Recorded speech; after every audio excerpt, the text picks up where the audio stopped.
হ্যাঁ রে রকি, আমার তো সত্যিই সন্দেহ হচ্ছে আদৌ তোর শরীরটা খারাপ করেছিল কি।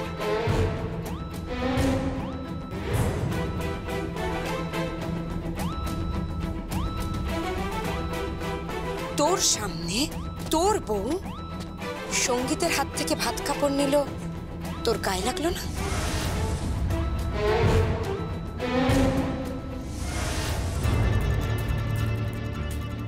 ছি ছি ছি ছি, তোমরা এসব কি কথা বলছো? তোমরা আমার বউকে মিথ্যে সন্দেহ করছো। আমার স্ত্রী হয়, যাকে বলে সতী সাধ্যী স্ত্রী, এই তো। আর সঙ্গীত, সঙ্গীত তোর ভাসুর ঠাকুর হয়। আর যা, তুমি খেয়ে নাও, খেয়ে নাও।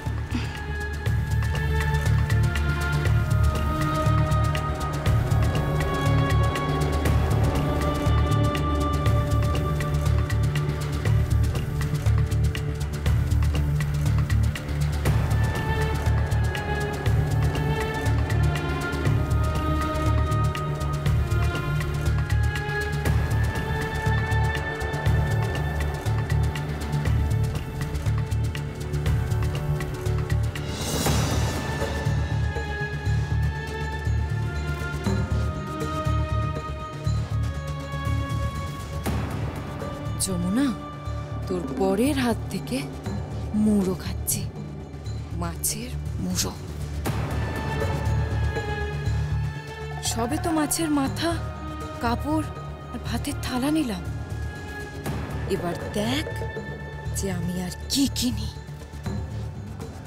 মা, মা প্লিজ তুমি ব্যাপারটাকে কিন্তু এতটাও লাইটলি নিও না। আমি তো তোমাকে বারবার বলছি আর্যা কিন্তু ডেফিনেটলি বাড়িতে কোনো ইন্টেনশনে এসেছে, খারাপ ইন্টেনশনে এসেছে। আর রকিদা তো কোনোদিনই যমুনা বৌদিকে সহ্য করতে পারতো না। আর এটা কিন্তু আমার মন বলছে মা, রকিদা আর আর্যা যমুনা বৌদিকে কিন্তু এই বাড়িতে কিছুতেই তিষ্ঠতে দেবে না, দেখে নিও।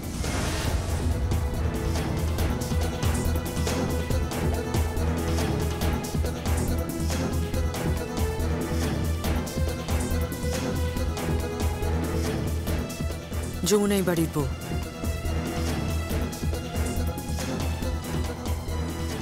ওকে তিষ্ঠতে দেবে না কার সাথে?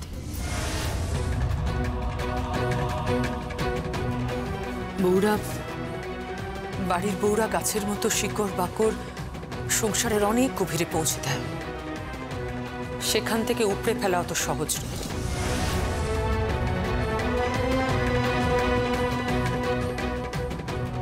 অন্তত আর্যার মতো মেয়ের পক্ষে তো অসম্ভব।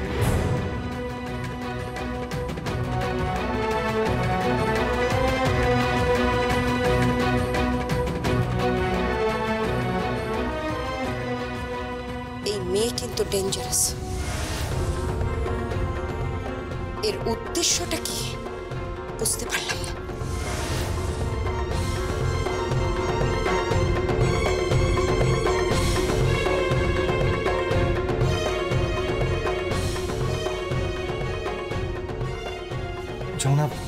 Jamuna, I am sorry. আমি না, বিশ্বাস করো, আমি না বুঝতেই পারলাম না যে আর্যা ওইভাবে আমার হাত থেকে ভাত কাপড়ের থালাটা নিয়ে নেবে। আমি বিশ্বাস করে বুঝতে পারিনি।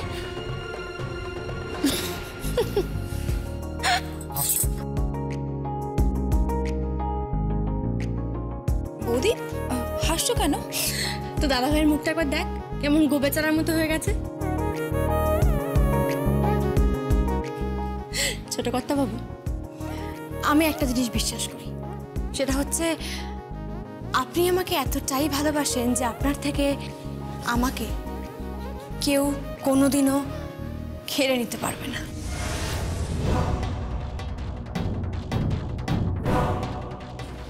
কেউ না।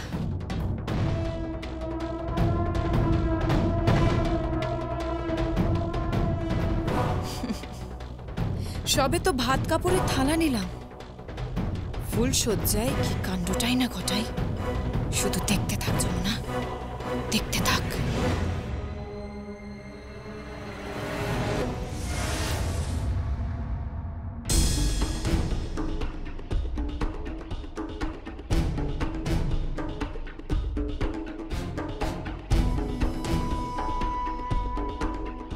কে?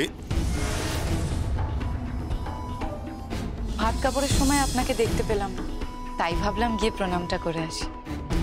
আশীর্বাদ করবেন না? আশীর্বাদ করি, সুখে থাকো, ভালো থাকো। ব্যাস, শুকনো মুখে আশীর্বাদ? রায়বাড়ির এই অবস্থা হলো কবে? আমি তো জানতাম রায় পরিবারের প্রত্যেকটা বউকে সোনা দিয়ে আশীর্বাদ করা হয়। তা সে পাঠ কি উঠে গেল নাকি? আর যা, ঠিক করে কথা বলো। আর যেন বৌমা বলুন, ছোট বৌমা শুনতে বড় মিষ্টি লাগে। জেঠুমণি। চলো রকি, ওনার বোধহয় সামর্থ্য নেই, কিংবা বলতে পারো প্রবৃত্তি নেই। আসলে বড় মন না হলে যা হয় আর কি। আসলে তুমি তো এ বাড়িতে আশ্রিত, ওনাদের খাবারে প্রতিপালিত, তাই তোমার বউকে শুকনো মুখেই আশীর্বাদ করলেন। ঠিক আছে, ওনার যখন ক্ষমতাই নেই তাহলে আমি আমার বাবাকেই বলি। তোমার বাবাকে তুমি কি বলছো? বাবাকে কিছু গয়না পাঠাতে বলছি। সেই গয়না দিয়ে আমি আপনার পায়ে প্রণামী দেব। আসলে আপনার তো ক্ষমতা নেই কেদার রায়। ভদ্রভাবে কথা বলো আরজা।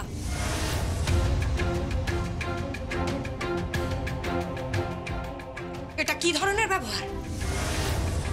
কি হলো, চুপ করে আছো কেন?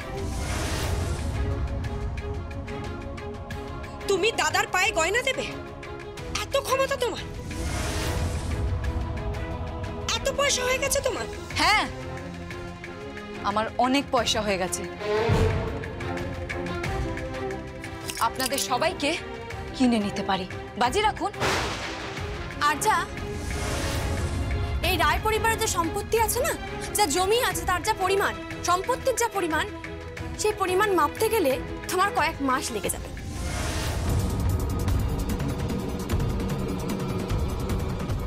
তারপর তার কারখানা, শোরুম, ব্যবসা যা আছে সেটা কিনতে গেলে আরজা তোমার বাবা একেবারে দেউলিয়া হয়ে যাবে। এই যমুনা, বৌদি। আরজা, যমুনা বৌদি বলতে শেখো। ভাষাটা ঠিক করো একটু। কি ভাষা ঠিক করবো যমুনা? কি ভাষা ঠিক করবো? তুই লোকটাকে দেখতে পাচ্ছিস? কেদার রায়, যাকে তুই বড় মুখে বাবা বলে ডাকিস। কেমন বাবা উনি? উনি তো রকির বাবা হয়ে উঠতে পারেন। একটা আশীর্বাদও করতে পারলেন না। এটা ছোট মনের পরিচয় ভাববো, নাকি ভাববো ক্ষমতা নেই? মুখ সামলে কথা বলো আরজা। ভুলে যেও না যে তুমি কেদার রায়ের সামনে দাঁড়িয়ে কথা বলছো। তাহলে দিন না কেদার রায়, আশীর্বাদীটা দিন। আর যদি না দিতে পারেন তাহলে হার মেনে নিন। আমি ভেবে নেব যে আপনার দেওয়ার ক্ষমতা নেই। আমাকে আশীর্বাদ করার ক্ষমতা আপনার নেই। আমি আমার বাবাকে বলছি আপনাদের সকলের জন্য গয়না পাঠাতে। সবাইকে, বাড়ির প্রত্যেককে গয়না দিয়ে মুড়িয়ে দেব। আর আপনার পায়ে সোনা দিয়ে প্রণাম করে যাব। অ্যাটলিস্ট সবাই মনে রাখবে যে বাড়িতে একটা বউ এসেছিল, সোনার বউ। Shut up! কি বলতে চাইছো কি তুমি? বেছে নাও, বেছে নাও কোন গয়নাটা তোমার পছন্দ। সেটাই আমি তোমাকে আশীর্বাদী হার হিসেবে দিয়ে দেবো। কোন গয়না তোমার চাই বলো, বলো। আমি বেছে নেব? হ্যাঁ, বেছে নাও। আপনি শিওর তো? বললাম তো, যে গয়নাটা তোমার পছন্দ সেটা বেছে নাও। আমি সেই গয়না দিয়ে তোমাকে আশীর্বাদ করব। আপনি কথা দিচ্ছেন তো? হ্যাঁ, কথা দিচ্ছি। এ কি করছেন দাদা? এভাবে কথা দিচ্ছেন? হ্যাঁ, কথা দিচ্ছি। আমার কথার খেলাপ হয় না। এই নাও, এই নাও স্যার, বেছে নাও তোমার কোন গয়নাটা পছন্দ। নাও।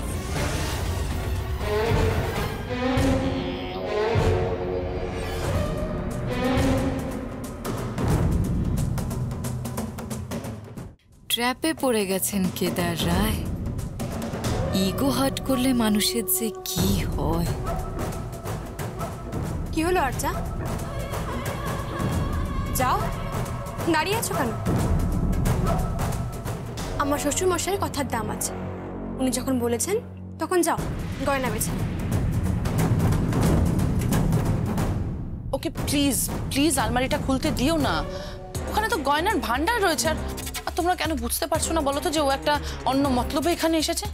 ও কিন্তু জাস্ট ইচ্ছে করে বাবাকে রাগাচ্ছে, ইরিটেট করে তুলছে বাবাকে, আর বাবা সেই জন্যই কিন্তু ইরিটেটেড হয়ে গিয়ে ওকে কথাটা দিয়ে ফেলেছে। আমারও তাই মনে হয়। দাঁড়াও তো, এই আর্যা তুমি আমাকে চাবিটা দাও, চাবিটা তুমি আমাকে দাও, আমি তোমাকে গয়না বের করে দিচ্ছি, দাও বেচে দেবো, দাও। কেন? কেদার রায়ের বোধহয় কথার কোনো দাম নেই। কেন যে উনি বারবার কথা দেন যখন কথার খেলাফ করবেন? নিন আপনার চাবি ফেরত নিন। আর্যা, অনেক বলে ফেলেছো, আর না। আমার শ্বশুরমশাই যে কথা দেন সে কথা রাখতে উনি জানেন। যাও, পছন্দ মতো গয়না বেছে নাও, যাও আলমারির কাছে যাও, বেছে নাও গয়না। যমুনা বৌদি, তোমরা কিন্তু ট্র্যাপে পড়ছো। বিশ্বাস করো, ও কিন্তু জাস্ট এখানে আমাদের বাড়ির শান্তিটা নষ্ট করতে এসেছে। ওর অন্য কোনো মতলব আছে, ও খারাপ ইন্টেনশনে এসেছে।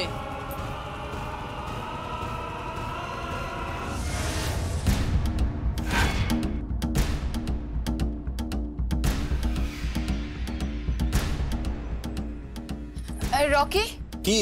রকি ডার্লিং, বলছি আমাকে একটু হেল্প করবে প্লিজ? শিওর।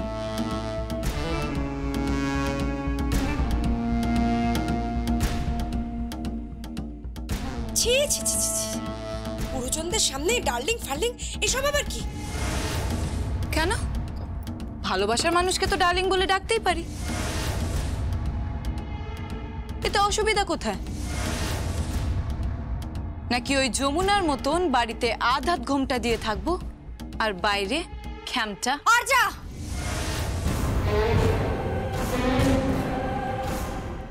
ভদ্রভাবে কথা বলো, ভদ্রভাবে কথা বলো তুমি।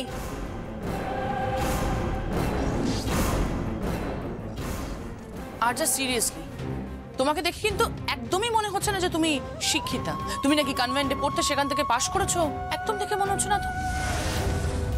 দাদা, দাদা, এভাবে গয়নাগুলো কেন দিচ্ছেন বলুন তো?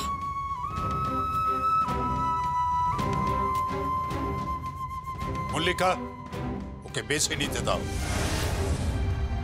বাবা, তুমি কিন্তু ভুল করছো। কেন বুঝতে পারছো না? ওর কিন্তু অন্য মতলব আছে।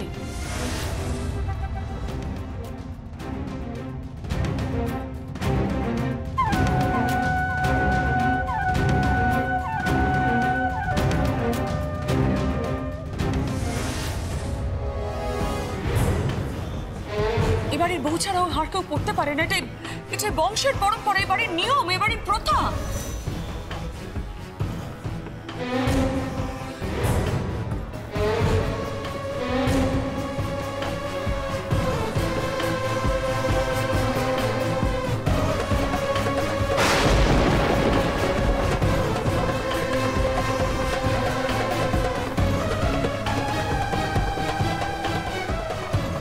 এই হাতটা দিয়ে আপনি আমাকে আশীর্বাদ করবেন।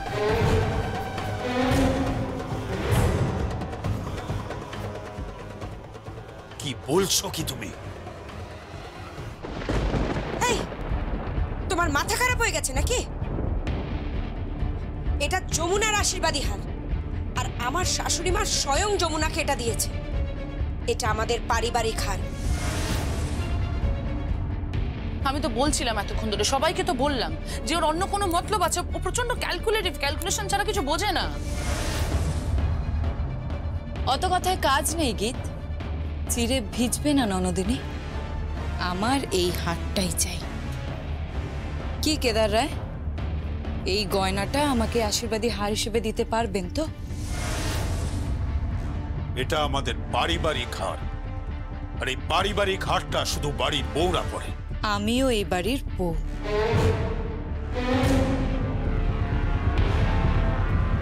রকি কিন্তু আমার সন্তান নয়। তো সন্তান তুললো তো? সন্তান নয় বলে আপনি তার বউকে গয়না দিতে পারবেন না? ঠিক আছে, তাহলে ধরে নিচ্ছি কেদার রায়ের কথার কোনো দাম নেই।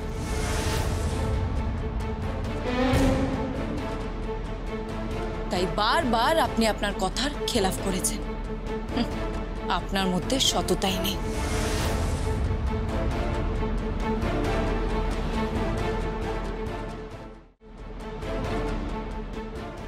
দাঁড়াও, তোমার স্পর্ধা থেকে আমি অবাক হয়ে যাচ্ছি। তুমি আমার সামনে আমার শ্বশুর মশাইকে এত বড় কথা বললে, এত সাহস তোমার? বললাম তো, কথার কোনো দাম নেই। ওই লোকটার কথার কোনো দাম নেই। এই রায় পরিবারের আভিজাত্য সবকিছু বড় ঠুনকো, আর আজ সেটা প্রমাণ হয়ে গেল। দাঁড়াও দাঁড়াও,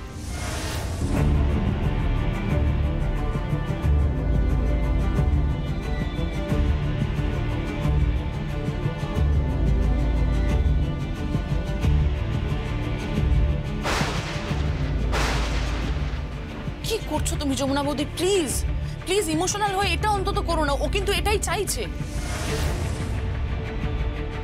গীত, ইমোশন ছাড়া আর জীবনে কি আছে বলো তো? ওই লোকটার দিকে তাকিয়ে দেখো, আমার জন্য মাথা নিচু করে দাঁড়িয়ে আছে। একটা হারের জন্য, যে হারটা আমি পারিবারিক সূত্রে পেয়েছি বলে। না গীত, এই লোকটা কারোর কাছে কোনোদিনও মাথা নিচু করবে না। এরকম একটা ভিখিরির মতো বাইরে মেয়ের কাছে মাথা নিচু তো করবেই না, কোনোদিনও কারোর কাছে করবে না।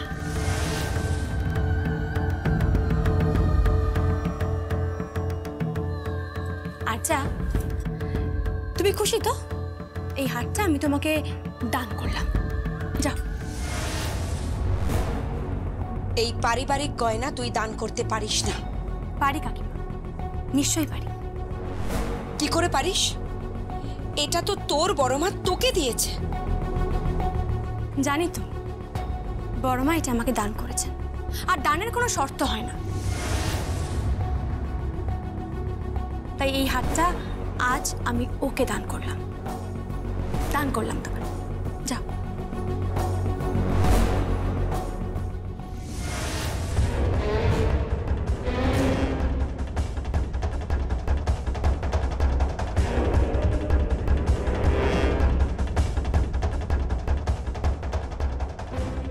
আজ আশীর্বাদী হাতটা নিয়েছি, সকালে ভাত কাপড়ের থালাটাও নিয়েছিলাম। এবার তোমায় নেব সঙ্গীত। যমুনাকে সরিয়ে দিয়ে তোমায় নেব। বড্ড ভালোবাসি যে তোমাকে, বড্ড বেশি ভালোবাসি।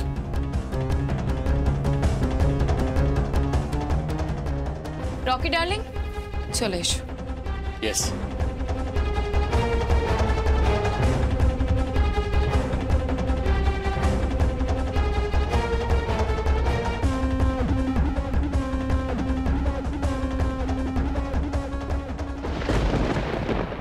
যমুনা,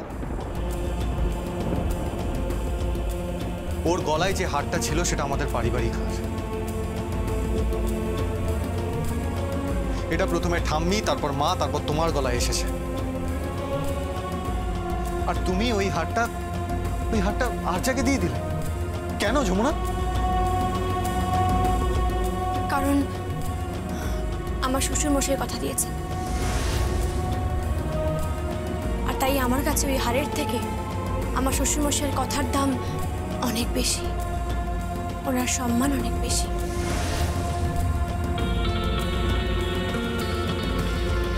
ভাত কাপড়ের সময় কিন্তু যমুনা বৌদি ভাইয়ার হাত থেকেই ও ভাত কাপড়টা নিয়ে নিল।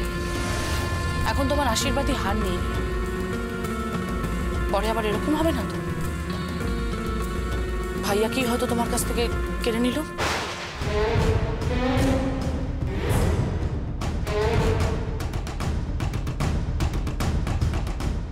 গীত, হ্যাঁ যমুনা বৌদি, আমার কিন্তু এটাই মনে হয়। আর আমি বারবার করে বলছি সবাইকে, ও কিন্তু এই উদ্দেশ্যটা নিয়ে এই বাড়িতে এসেছে। গীত, তুই কি বলছিস? যমুনার কাছ থেকে আমাকে কেড়ে নেবে, সেটা সম্ভব? গীত, তুই ভালো করে জানিস আমরা স্বামী স্ত্রী একে অপরকে কতটা ভালোবাসি। আর শুধু আমি নই, আমার পরিবারের সবাই সবাই যমুনাকে ভালোবাসে। আমার বাবা মা ঠাম্মি, তুই, কাকাই কাকিমা সবাই। এরকম না হলে ভালো ভাইয়া। ঠিক আছে, সে না হয় হলো, কিন্তু এবার তো ফুলসজ্জার খাট সাজাতে হবে। ভাইয়া চলো, তুমি আর আমি খাটটা সাজিয়ে ফেলি। কোনো খাট সাজানোর দরকার নেই। দুটোকে এই বাড়ি থেকে বের করে দে। দাদা, এখনো সময় আছে। দুধ কলা দিয়ে কালসাপ পুষবেন না।